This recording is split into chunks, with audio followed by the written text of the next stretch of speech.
So you have a public shooting, you have the official story, and then you have a completely different version of events that starts to spread online. Today, we're going to dive deep and map out the incredible web of alternative theories around the Charlie Kirk incident. We're just going to follow the breadcrumbs laid out by these online sources, from what they call a glitched video to an old Hollywood script, all the way to a hidden language of numbers. Okay, so here's how we're going to break this all down. First up, we'll look at the most concrete claims, the stuff they say you can see in the video itself. Then we'll jump into the wild theory of a predictive Hollywood script, explore the secret number code that supposedly ties it all together, and finally, we'll try to understand the grand plan that supposedly explains why any of this would even happen. All right, let's get into it. The whole starting point for this entire discussion is this one central idea, that the official story of what happened isn't just a little bit wrong. No, it's a complete, deliberately crafted hoax. And the real truth? Well, that can only be found by piecing together all of these hidden clues. So where do you even begin with a theory like this? Well, the first pillar, the most direct challenge to what we've been told, comes from people who've analyzed the actual video evidence, frame by frame. They argue the footage is full of signs that it's been digitally manipulated. Essentially, they're calling the whole thing a visual hoax. A huge piece of evidence for these theorists comes down to one specific moment. You've got a security guard who throws a chair, and as this quote from one source claims, it looks like it digitally glitches and passes straight through a table, which should be physically impossible. Okay, so here's where it gets really interesting. It all comes down to two camera angles of the exact same moment. The side view seems to show the chair doing something impossible. It looks like it just phases right through the table. But then you look at the front view. Totally different story. The chair bounces off, just like you'd expect in real life. For the theorists, this discrepancy is the smoking gun. It's proof that one of these video feeds has to be fake. And it doesn't just stop with the chair. Oh no. The argument is that once you start looking, you see these alleged anomalies everywhere. They point to a lapel mic that just vanishes, a t-shirt that's weirdly clean after everything that went down, blood that they say behaves more like a bad special effect, pixelation that suggests a CGI overlay. They even say the wound seems to move depending on the camera angle, and that there's a suspicious lack of blood at the scene. All right, so if you think visual glitches are strange, buckle up, because this is where the rabbit hole goes really deep. The theory expands. It's not just that the event was faked, it's that it was following a script. And get this, a script from a Nicolas Cage movie from 1998 called Snake Eyes. The central claim here is that the similarities between this movie's plot and the real-life shooting are they're too specific. They're way too on the nose to be a coincidence.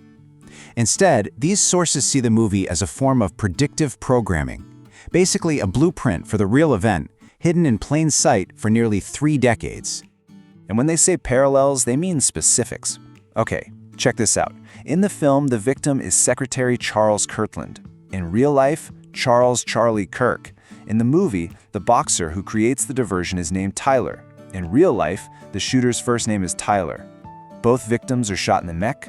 Both incidents happened during a live broadcast, and in both stories, the motive is tied back to a cover-up involving Israel.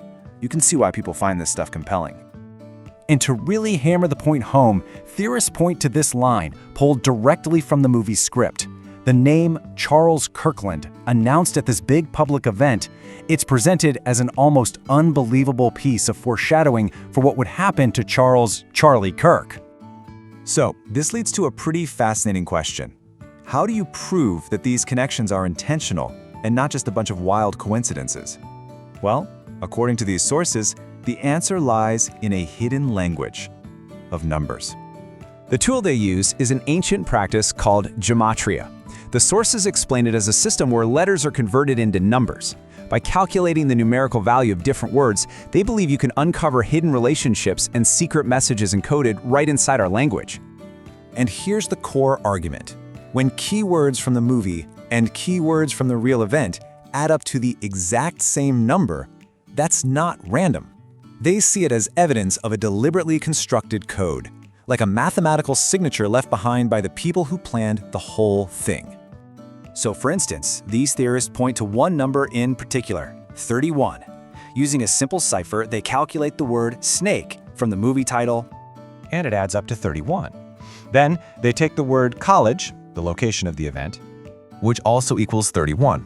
And finally, Hunter, the name of the person Kirk was talking to on stage, completes the trio. That's 31 too. To them, this isn't random. It's a deliberate, coded connection. And this isn't a one-off thing. They point out that in a different type of calculation, the word Utah, the location of the shooting, and the word snake both equal 14. This layering of numerical matches is presented as even more proof that these connections are intentional, not just a fluke. Okay, so let's just take a breath. If we follow the logic of these sources, we have the what, a staged event, and the how, a Hollywood script encoded with numbers. But that leaves the biggest question of all. Why? Why would anyone go to such insane lengths to stage something like this? And this brings us to the final and most abstract layer of the whole theory. The End Times production source says the motive is based on this occult idea called the revelation of the method. The concept is pretty wild. It suggests that for a hidden group to successfully pull off a major plan, they first have to reveal that plan to the public, usually in some kind of fictional form. According to this theory, it's a three-step process. First, you hide the plan in popular culture, like in a movie. Second, that subconsciously conditions all of us to the ideas and images. So, third, when the real event actually happens, we're not as shocked or resistant, because on some weird level, we feel like we've seen it before. It's described as a kind of mass psychological conditioning. But where does this script even come from? Well, the sources don't have just one answer. Some believe it's predictive programming, a calculated plan by some shadowy elite. Others see it as a glitch in the matrix, a sign that our reality isn't what it seems. And a third explanation goes into the supernatural, suggesting that writers are channeling information about the future, maybe without even knowing it, from some other realm. And so this is where we end up, with this incredibly intricate web connecting a real-world event to a Hollywood movie, a secret code, and an occult ritual. The final question these sources leave us with isn't just about whether this specific theory is true. It's bigger than that. It's about how we see the world. Is it a stage for hidden designs and secret scripts? Or is it just a chaotic reality where our own minds are desperate to find meaningful patterns in the noise?